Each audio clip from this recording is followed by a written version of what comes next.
मित्रांनो, लग्नानंतर होईलच प्रेम या मालिकेच्या आजच्या भागामध्ये वसू ही आता दोघी बहिणींना म्हणजे नंदिनीला आणि काव्याला खूप बोलत असते की तुम्ही दोघी बहिणीही माझ्या भाच्यांच्या जीवावर का उठलात. तिकडे तुझा बाप सुद्धा माझ्या नवऱ्याच्या जीवावर उठला होता आणि त्याला मारलं. असं का करताय तुम्ही मोहिते? आमच्या सगळ्यांच्या जीवावर का उठलात? मला तेच कळत नाही. खोटे आरोप करत आता त्या दोघींना उगीचच ती बदनाम करत असते. अगोदर तुमचा तो बाप आणि आता तुम्ही दोघी, असं म्हणून आता वसू पुन्हा एकदा त्या दोघींनाही रागातच म्हणते की ही आमच्या डोळ्यासमोरून जा बरं. तेव्हा नंदिनी रागातच म्हणते, बस झालं. अहो, प्रसंग काय आहे आणि तुम्ही काय बोलताय? कृपा करून मी सांगतेय की एक शब्द सुद्धा पुढे बोलायचा नाही, समजलं? आणि उगीचच वाटेल ते चुकीचे अर्थ ना काढू नका तुम्ही, नाही तर मी आणि काव्य आम्ही दोघीही सुद्धा गप्प बसणार नाही. तेव्हा आता लगेचच वसूला राग येतो आणि ती रागात विचारते, काय काय बोललीस तू? मग आता विक्रम नंदिनीला साथ देतो आणि म्हणतो, बोल ग नंदिनी, तू बोल, मी आहे इथे. कारण दरवेळी तोच विषय घेऊन नुसतं पोरींना टोकायचं, दरवेळी तेच बरळत बसायचं, हे योग्य आहे का? आणि काय ग, तू सुद्धा मानिनी तेच नुसतं घेऊन बसायचं आणि पुन्हा जर काव्याला काही बोललीस ना तू मानिनी तर लक्षात ठेव, असं रागातच तो आता म्हणतो. तेव्हा मानिनीला प्रचंड असा धक्का बसतो की विक्रम सुद्धा आता मला तडातडा बोलतोय. तेव्हा ती सुद्धा आता गप्प बसत नाही. ती विचारते, का बोलायचं नाही? तुम्हीच सांगा ना मला, का बरं बोलायचं नाही? कारण ही तिकडे लायब्ररीमध्ये गेली म्हणून माझा पार्थ आतमध्ये गेला, हे तर बरोबर वाटतंय ना तुम्हाला? मग आता विक्रम म्हणतो, अगं मला सांग, मी जर रागीत असतो तर तू नसती आली का मला वाचवायला, किंवा तू असती तर मी नसतो आलो का तुला वाचवायला? आणि तू सुद्धा अगदी देवांबरोबर भांडण नसतं केलं का माझ्यासाठी? तेच सगळं आपल्या पार्थने केलंय, तर त्याचं खापर तू सगळं काव्यावर का फोडतीयस? मला तेच कळत नाहीये. हे बघ मानिनी, तुझं हे वागणं बोलणं पार्थने ऐकलं ना तर त्याला सुद्धा आवडणार नाही ना, हे लक्षात ठेव. तर दुसरीकडे आता पार्थवर उपचार सुरू असतात. त्याला श्वास सुद्धा घेता येत नसतो. डॉक्टरांची टीम सारखी इकडे तिकडे धावत असते. पार्थवर अगदी चांगल्यातले चांगला उपचार करण्यासाठी आता जीवाने सांगितलेलं असतं. त्यामुळे आता पार्थच्या ट्रीटमेंटमध्ये कोणतीही कसूर सोडली जात नाही. इकडे आता काव्य म्हणते, नंदिनी ताई, विक्रम काका, तुम्ही दोघेही एवढे पोट तिडकीने माझी बाजू घेताय हे पाहून मला जरा बरं वाटतंय. पण कसं आहे ना मानिनी काकू, आता सध्या सगळ्या गोष्टी अगदी एका आईच्या नजरेतून बघतायत आणि त्यामध्ये त्या चुकतायत असं तर मला वाटत नाही. अहो सॉरी काकू, माझ्या हातात असताना कधीही मी पार्थला असं आगीत जाऊ दिलंच नसतं, असं काव्य हात जोडून मानिनीला म्हणते. अहो विश्वास ठेवा माझ्यावर, कारण माझं म्हणणं एवढंच आहे की फक्त आता आपण सध्या तरी इथे वाद घालत बसायला नको, कारण आपल्या सगळ्यांना फक्त पार्थची काळजी आहे आणि तिथे जाणं ना सर्वात जास्त गरजेचं सुद्धा आहे. तेव्हा काव्य लगबगीनेच विचारते, ताई चल ना ग, आपण दोघी जाऊ हॉस्पिटलला, डबा घेऊन येशील ना ग माझ्या बरोबर? तेव्हा नंदिनी म्हणते, हो चल जाऊयात आपण. पण मानिनी संतापलेली असते. ती रागात म्हणते की ये बाई, मी तुला काही बोलणार नाही आणि तुझ्याशी ना काही वाद सुद्धा घालणार नाही, असं म्हणून अक्षरशः काव्याच्या ती हातापायाच पडू लागते. मी तुला काहीच बोलणार नाही वाटलं तर, पण तू पार्थ जवळ ना हॉस्पिटलमध्ये अजिबात जाऊ नकोस. ते जण मानिनीकडे बघत राहतात. काव्यावर असणारा संताप आता सगळ्यांना मानिनीचा दिसत असतो. पण आता लगेचच विक्रम समजावतो की ये मानिनी, अगं तुझं पार्थवर असणारं प्रेम आम्हाला दिसतंय, पण अगं जरा शांत राहा. तुला कळतंय का, पार्थ हा तुझा मुलगा असेल तरीही काव्य आणि नंदिनी हे दोघीही कुणाची तरी मुली आहेत ना. अगं या अगोदर तुझ्या जीवाला त्रास झाला तेव्हा तू कुणाला ब्लेम केलं? तर नंदिनीला. आणि आता पार्थला त्रास झालाय, आता पार्थ आगीत गेला होता स्वतः काव्याला वाचवण्यासाठी, तर तू त्या काव्याला दोष देतेस. म्हणजे ज्या चुका माझ्या आईने केल्या त्याच तू करणार आहेस का, असं विक्रम रागात विचारतो. त्या काळात तुमच्या आईने ज्या काही चुका केल्या तेव्हाच औषधांचा जराही परिणाम तुमच्यावर होत नव्हता. तेव्हा श्रद्धा अंधश्रद्धा या सगळ्याच्या पलीकडे जाऊन मी तुमच्यासाठी काय काय केलं होतं हे आठवतंय ना? अहो तुमच्या पहिल्या बिल्डिंगचं कन्स्ट्रक्शन होतं, ते तुमचा पाय घसरला आणि वीटभट्टीमध्ये पडला होतात तुम्ही. अहो तेव्हा कुठल्याच औषधांचा परिणाम होत नव्हता. तेव्हाच तुमच्या आईने देव पाण्यात ठेवले होते आणि त्याच काळात तुमच्यासाठी मी काय केलं होतं ते आठवतंय ना तुम्हाला? अहो माझ्या हातामध्ये जळता कापूर घेऊन अगदी तासन तास उभी होते मी देवासमोर, आठवतंय का? असं म्हणून मानिनी सुद्धा आता विक्रमला आठवण करून देत असते त्या सगळ्या गोष्टींची. मग आता ती म्हणते, हो 101 प्रदक्षिणा घातल्या होत्या मी देवाभोवती, आठवतंय का? अहो माझं तर जाऊ द्या, मी तर जुन्या काळातली, परंतु या नंदिनीचं तरी बघा ना, ती आजच्या काळातली शिकली सवरलेली हुशार मुलगी आहे.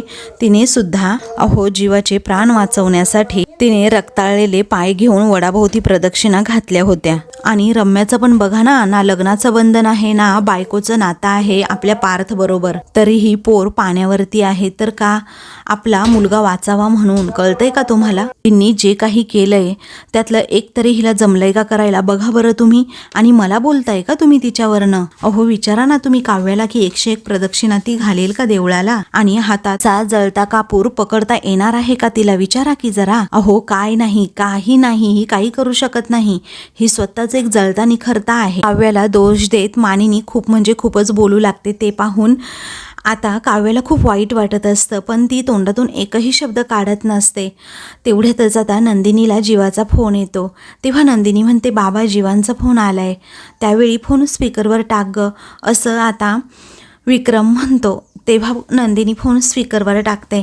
सगळेजण विचारतात, काय रे काय अपडेट आहे पार्थची? तर आता जीवा खूप म्हणजे खूप रडत असतो. तो म्हणतो, बाबा आपला दादा असं म्हणून तो अजूनच रडू लागतो. सगळ्यांच्या काळजामध्ये अगदी धडकी भरते की नक्की काय झालं असेल पार्थना.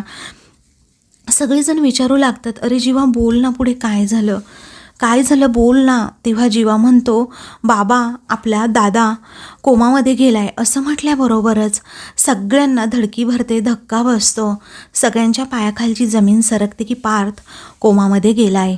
तर आता मानिनीचा पार्थवर प्रचंड जीव असतो. तेव्हा ती मोठ्यानेच ओरडते, पार्थ. मग आता असं म्हणून तिला चक्कर येते. तेव्हा सगळेजण तिला सावरतात, पकडतात. तेव्हा सगळेजण अगदी आता टेन्शनमध्येच येतात, काय झालं हे असं म्हणून. आता सगळ्यांच्याच काळजामध्ये धडकी भरलेली असते, काळजी वाटत असते. मानिनीला आलेली चक्कर पाहून विक्रम म्हणतो, ताई पटकन पाणी घेऊन ये गं, ये ना गं पटकन पाणी घेऊन.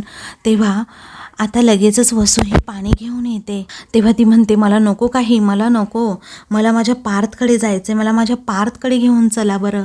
तेव्हा माझा पार्थ बरा व्हायला पाहिजे ग, माझा पार्थ बरा व्हायला पाहिजे, असं सारखं सारखं मानिनी म्हणत असते. विक्रम तिला विश्वासाने सांगतो, काही होणार नाही, आपल्या पार्थला काहीच होणार नाही, चल आपण पार्थकडे निघूयात. ती म्हणते, हो मला माझ्या पार्थला भेटायचं आहे, तुम्ही चला की पटकन. मग आता काव्या म्हणते की मानिनी काकू, मी विश्वासाने सांगते तुम्हाला की खरंच आपल्या पार्थना काहीही होणार नाही आहे, मला आता लवकरात लवकर त्यांच्याकडे गेलं पाहिजे, असं काव्या जेव्हा म्हणते आणि उठते ना, तेव्हा मात्र मानिनी तिचा हात असा घट्टच पकडवून ठेवते आणि म्हणते, ए बाई अजिबात तू माझ्या पार्थकडे जायचं नाही हा. आता काहीही झालं ना तरीही तू हॉस्पिटलमध्ये जायचं नाही आहे. तेव्हा काव्या म्हणते, काकू प्लीज असं करू नका हो, मला जाणं खूप म्हणजे खूप गरजेचं आहे. तेव्हा तुझी गरजच नाही आहे तिथे जाण्याची, असं मानिनी खूप मोठ्याने म्हणते. काव्या अगदी रडू लागते आणि म्हणते, काकू प्लीज तुम्ही एवढे आडेवेडे घेऊ नका ना, प्लीज मला जाऊ द्या ना, हो तिथे मला जाऊ द्या ना. मग काव्या ऐकतच नसते, काव्यासुद्धा हट्टी असते. मानिनीचा शब्द मोडत ती मोठ्यानेच म्हणते की मी जाणार म्हणजे जाणारच. असं म्हटल्याबरोबरच आता मानिनी रागात म्हणते, तुला शपथ आहे पार्थची, तू अजिबात इथून कुठे जाणार नाही. आता पार्थची शपथ घालताच काव्या बिचारी एकदम शांत होऊन जाते आणि तिची पावलं आता आपोआपच थांबतात. तर आता मानिनी हट्ट करू लागते की चला ना हो मला माझ्या पार्थकडे घेऊन, असं म्हणून तडातडा ती पुढे निघालेली असते. नंदिनी तिला अडवते आणि म्हणते की अहो थांबा ना आई जरा, अहो काव्याचा नवरा आहे पार्थ, तुम्हाला कळतंय का, ती त्यांची बायको आहे, का तिची अशी अडवणूक करताय तुम्ही पार्थकडे जाण्यापासून, मलाच कळत नाही आहे. तेव्हा आता मानिनी तेवढ्याच मोठ्याने तेवढ्याच रागात म्हणते, तुझी बहीण अजिबात माझ्या पार्थकडे जाणार नाही, समजलं नंदिनी. तेव्हा विक्रमसुद्धा विचारतो, तू असं का करते ग मानिनी, मला कळतच नाही आहे. वसूला तेवढंच बरं असतं. मग ती म्हणते, विक्रम अरे वाद घालण्याची वेळ आहे का ही, सांग बरं मला, आहे का वेळ? नाही ना, मग तू का आडेवेडे घेतोस, पार्थ कसा आहे हे बघायला नको का आपल्याला आता. मग वसू म्हणते, चला मी गाडी काढते पटकन, रम्या चल ग. तेव्हा आता मानिनी आणि विक्रम त्याचबरोबर रम्या आणि वसू लगेचच पार्थकडे निघतात. नंदिनी बिचारी तेथेच थांबते. तेव्हा काव्या विचारते, का थांबलीस? तेव्हा नंदिनी रडत म्हणते, तुझ्यासाठी अगं, तुझ्यासाठी थांबले मी. मग आता तू इथे थांबणार आणि मी पार्थकडे जाणार, हे योग्य वाटतं का? अगं काय होते काय काव्य तुझ्या बाबतीत हे, अगं मला कळतच नाही काय करू आता तुझ्यासाठी मी. तेव्हा काव्या म्हणते कसं आहे ना ताई, तुझी सत्वपरीक्षा आता झाली, पण आता माझी सत्वपरीक्षा देण्याची वेळ आली आहे. मग आता काव्या आपले अश्रू पुसते आणि म्हणते की ताई तू तिकडे जा आणि मला कळव माझे पार्थ कसे आहेत ते. नंदिनी म्हणते हो कळवते, पण तू तुझी काळजी घे हा काव्या. तेव्हा काव्या पटकनच नंदिनीला मिठी मारते. दोघीही बहिणी खूप म्हणजे खूपच रडू लागतात. त्या दोघींनाही काही सुचत नसतं. तेव्हा जा जा जा बरं ताई तू जा पहिल्यांदा, असं म्हणून काव्या तिला पाठवते. तेव्हा आता काव्या एकदम कोलमडून जाते. नंदिनी तेथून गेलेली असते. काव्याला पार्थबरोबर घालवलेले सर्व क्षण आठवत असतात. लग्न झाल्यापासून पार्थने आपल्याला किती सांभाळून घेतले, प्रत्येक गोष्टीमध्ये किती साथ दिली आहे, अगदी घरच्यांचा विरोध करून माझी बाजू घेतली आहे, हे सगळं तिला आठवत असतं.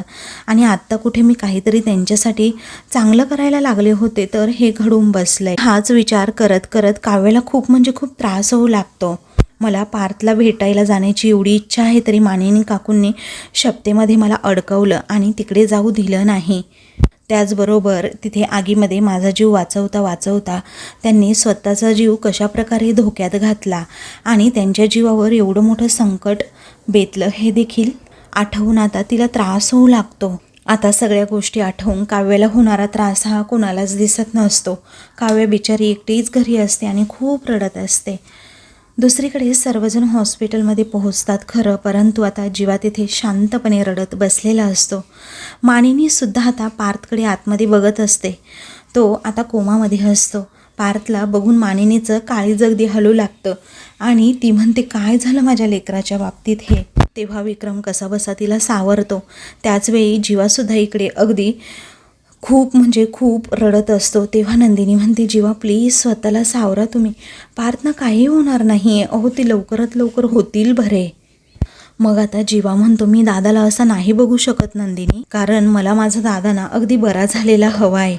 तेव्हा काही होणार नाही, पार्थला तुम्ही नका काळजी करू, नंदिनी विश्वासाने सांगत असते आणि म्हणते मला एक कळत नाही आहे, जेव्हा आम्ही निघालो ना तेव्हा पार्थ तर अगदी बरे होते, ठणठणीत होते आणि मग अचानक असं काय झालं हो जीवा. तेव्हा जीवा तर म्हणतो मला खरंच माहीत नाही अगं नंदिनी नक्की काय झाले, पण मला माझ्या दादाची नाही अवस्था अजिबात बघवत नाही आहे.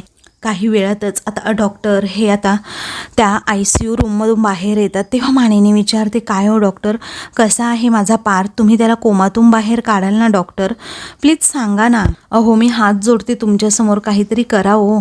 तेव्हा विक्रम म्हणतो मानिनी अगं जरा स्वतःला आवर ना गं, अगं थांब ना जरा, मी बोलू का डॉक्टरांशी. तेव्हा आता डॉक्टर साहेब नक्की हा प्रकार काय आहे सगळा, असं विक्रम स्पष्टपणे विचारतो. कारण आम्ही इथून गेलो ना तेव्हा ठीक होतं ना सगळं, पार्थ अगदी ठणठणीत होता आणि हे सगळं अचानक कसं घडलं. मग त्यानंतर डॉक्टर म्हणतात हे पहा आमचे प्रयत्न तर सुरू आहे, परंतु पेशंटने काय केलं, आमच्या उपचारांना प्रतिसाद देणं सडनली थांबवलं, मग आम्ही तरी काय करणार. आणि आम्ही काही मेजर कॉल घेण्याच्या आतच पेशंट कोमामध्ये गेला.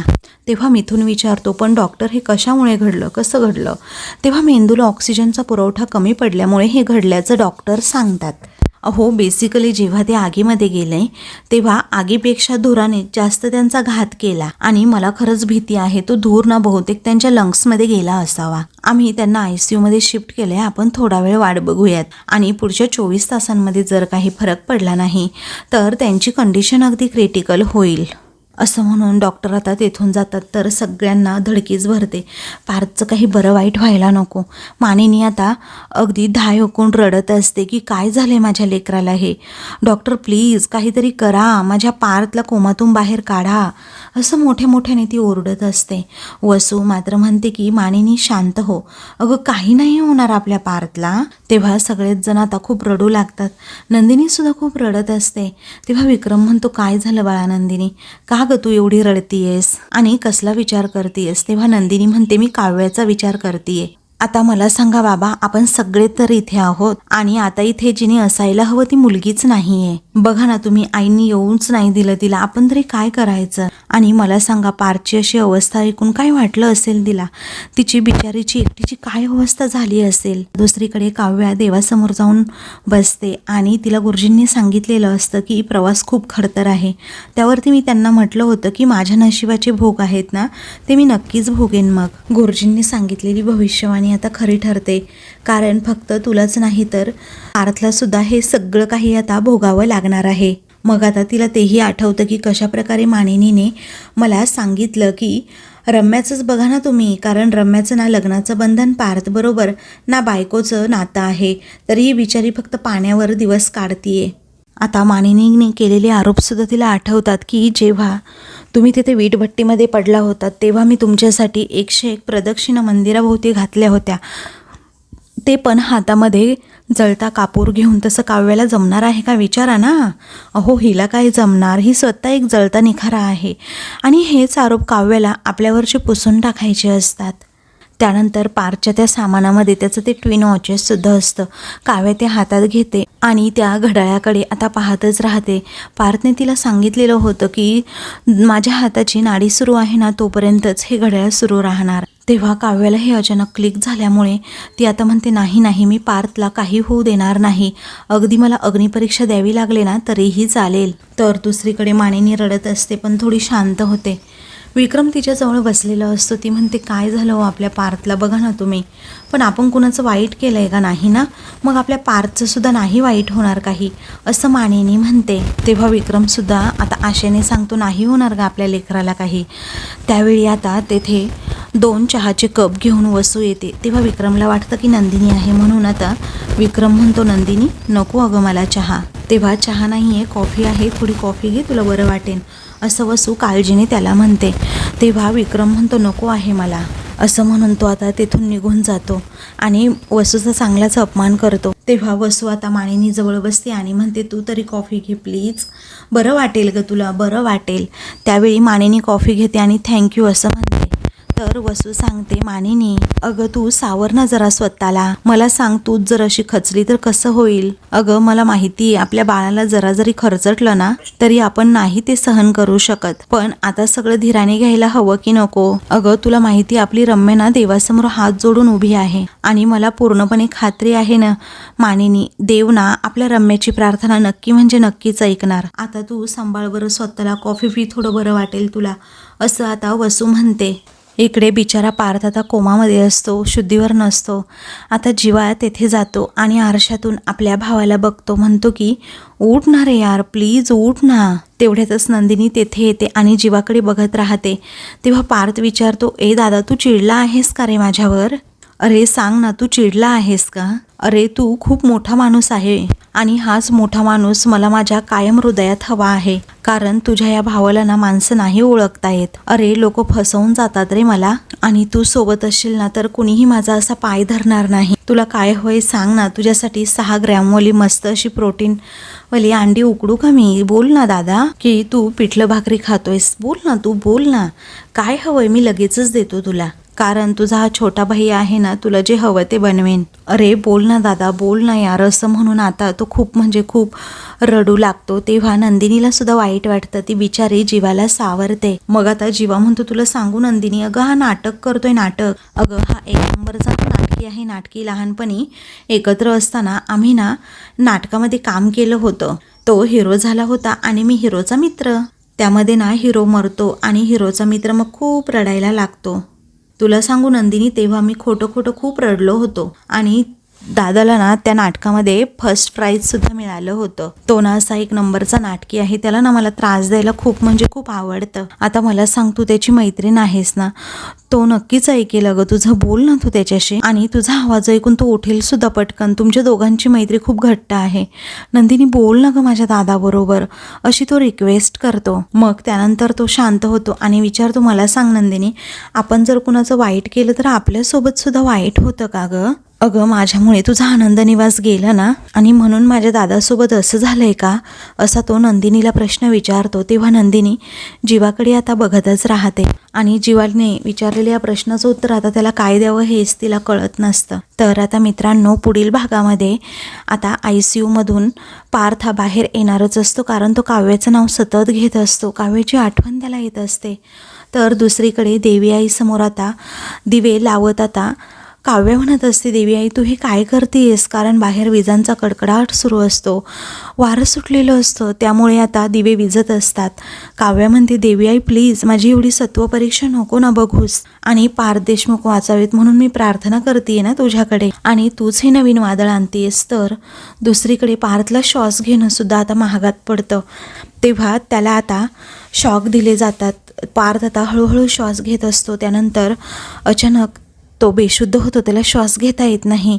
तर इकडे काव्याच्या हातून एक पंती खाली पडते आणि फुटते. तर दुसरीकडे आता पार्थचा श्वास बंद झाल्यामुळे मानिनी खूप मोठ्याने पार्थ असं ओरडते आणि खूप रडू लागते.